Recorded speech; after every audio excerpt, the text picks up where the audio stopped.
Well, Harry, thanks that you're here. Yes, great. At PCAR's IT Galaxy. It's an honor to have you here. It'll be fun as well. Yeah, but absolutely. We'll see later on. Yeah. Can you briefly introduce yourself?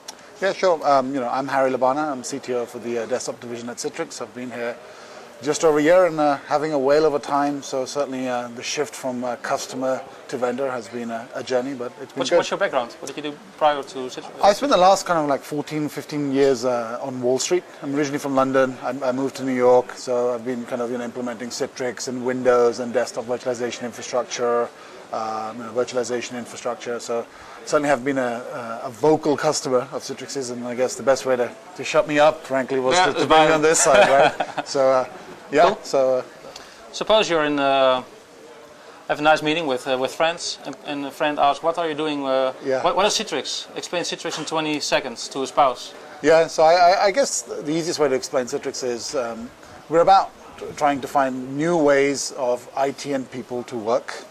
And what that does is, and how we accomplish that is through what we call virtual computing.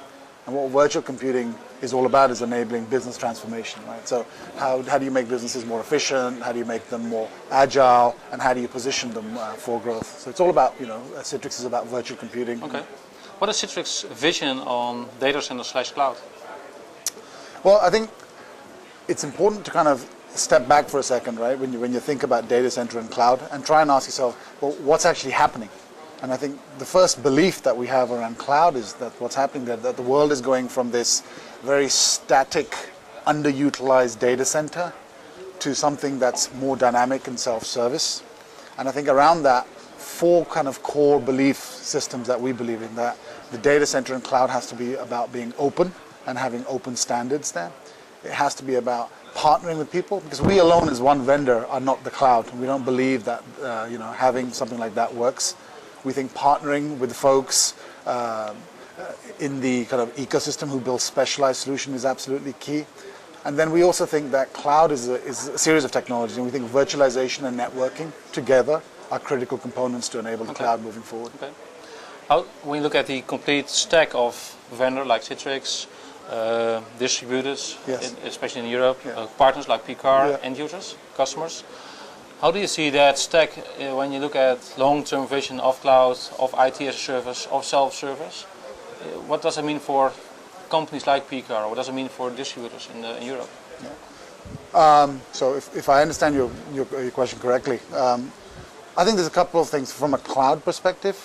I think nobody really wants to be a clone of one vendor's specific implementation, whether it's us, whether it's some of our competitors. So I think a lot of the service provider industry, they want to find ways to continue to add their own IP differentiation, right, into their stack. So when they come to the cloud infrastructure providers such as ourselves, they're looking for commoditized technology that they can use and they can deliver on a consumption basis. I think from a service perspective, when people like yourselves and others, I think it's really about trying to kind of educate customers on how to actually get to the cloud. What are the workloads? What are the processes? What are the technologies? So integrator. So the eye of integration. Yeah. That's huge. That should be huge. I think it's a large opportunity, but I also think, and I'll bring this up, I think if you think about data center maturity, most data centers, I mean, let's be honest, right? Yeah. They're a mess. They're a bunch of wires and servers. So maturity model. The maturity model. Yeah, but I think typically, and I like to talk about it in Europe especially, right? We talk a lot about ITIL, right? Yeah. ITIL V1, ITIL V2, and V3, when are people actually going to implement that? I think the question we have to ask ourselves is that the right model? Is ITIL actually holding us back when it comes to cloud, right? Yeah. Because it's a very IT-centric view of the world. And perhaps we need to take a different view on how that becomes. And I think that's a great discussion to flush out at some point. Different topic. What are Citrix strengths? That should be easy. But also, what are Citrix weaknesses?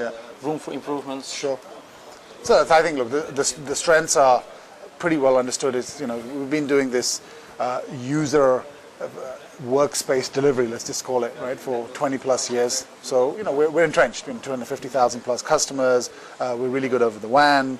We've grown that portfolio to networking, SaaS-based collaboration. You understand the desktop? Yeah, we understand the desktop. We understand application delivery. We understand networking. We understand collaboration as well. So we've grown those assets. So I think we come from a position of strength, and also buying Zen Server and moving into the cloud, I think has really helped us as well. Now, weaknesses, I think one of our weaknesses is that I think it's mind share. Because I think our success is sometimes our greatest Achilles heel. Because when people think about Citrix, and I'll give you an example. Sometimes people who don't really know us well, when I ask them, well, what does Citrix do? This is a stranger I meet on a plane or at the airport. And they say, oh, you're those go-to guys. Right? Go to my PC, because in the US we have a fairly large advertising campaign. Some people think, oh yeah, you're those ZenApp guys, the old school MetaFrame guys. The MetaFrame guys. Yeah. So I think we suffer from some of that, and I think we have to, continuously educate people that what we actually do. And then I think it's also important for us to continue to educate people that we're more than VDI. So I think explaining what we call FlexCast and multiple models of desktop virtualization. So that's kind of where I think, where we have to continue to improve, and also getting people to understand that our core kind of go forward motion, which is desktop virtualization, is not really coming from the data center out. It's coming from the user back into the data center. And I think it's a very different perspective on how you manage servers and how you deliver user experience. How do you see the virtual desktop inside the data center evolve in the next 1.5, 2 years? Sure. From functionality point of view, end user point of view, TCO, technology stack? Yeah, I think there's a number of things. I think the immediate challenges now that I hear from customers is we're getting ready to do Windows 7 deployments. Help us get better at implementing and migration there. And so I'm sure you're going to ask me some scoops on synergy, and I think you'll certainly hear a lot of thought about and partnerships that we'll probably announce on how we can help people actually accelerate. So that's key. I think we have to be prescriptive, because I think, to be honest with you, and I was one of those early customer adopters, a lot of people have kind of invented VDI at home and done it their own way. It's customized, or they're just kind of brute force, typically very strategic forward-looking customers. But as we drive mainstream, so migration is going to be key. Now going beyond that, what are some of the other things? I think as you think about the broader context of desktop virtualization, is it app delivery in the future? Does it go back to apps, right? Does it go back to mobile devices, locally executed and hosted? What about Zen Client? So better integration between all of that stack, SaaS-based delivery. What happens to network identity? What happens to identity itself, right? Is it seamless and transparent? How do you go from the enterprise data center and extend to the virtual data center? So I think all of that stuff begins to happen. And then I think management becomes disrupted, right? There's a new way of doing things. How to support and services, what happens to help desks? How do you support a virtual desktop? Right? Yeah. What do you need to know? What do you need to see? Right? So I think there's a lot of innovation. What kind of thing on the storage level? Well, one of my colleagues, Herco, written a document called VDI and Storage's Deep Impact. Yeah. We've seen it ourselves. Yeah. How do you see that change in the upcoming years? Yeah, so I think, I/O, right? So I think you guys have done some fantastic work there, is still a challenge. However, when you kind of step back and you look at what people are actually implementing versus what people are writing about on blogs, I think the people actually implementing are predominantly doing one-to-one deployments. So they've got more than enough disk to handle the I/O, and because they're doing it for the benefits of centralization, agility, etc., right? But the business case for lowering the cost for a traditional normal desktop is and that's right for innovation. So I think my view on this personally, and there's a lot of talk, right? So do you use some sort of cache block appliance, right, in the middle from various vendors? Do you use SSD, which I think is potentially still a high price point?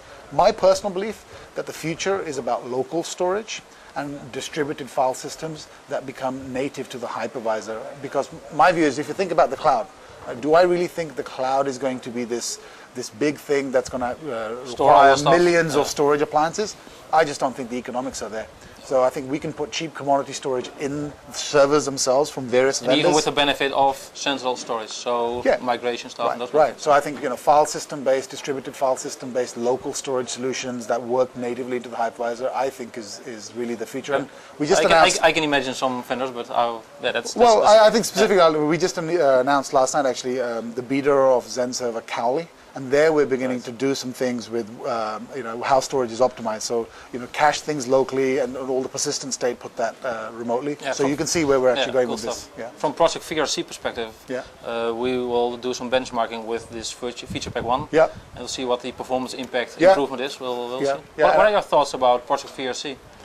Well, I think it's great what you guys do. So I haven't read your latest report. It was released yesterday, so that's so I've been flying, but But look, I think for us that we've pretty much standardized internally as a core benchmark on VRC. I think it's important from a customer perspective to kind of get to truth, right? Because I could publish a benchmark that's biased or weighted towards mine, and our competitors could do the same. So I think it's important to, from my perspective, to allow folks like yourselves, right, and for us to be involved in the discussion as well, to say, look, gives customers truth, right? And I think customers on top of that should do their own validation as well, and for their own specific workloads. So it should be smart to grow it even further than all Citrix and Microsoft and HP, but make it a more industry standard. I think so. I'm supportive, and hence, I think you're presenting at Synergy in Berlin next week, in San Francisco. I would say, why aren't you not presenting at VMware? Yeah, good question. Right. So. So I think it should be an industry standard. Yeah, cool. Well, thanks. Thanks for your time, Harry. Okay, thank you. Have a nice day. It's good to see you again. See you later. Okay, bye-bye.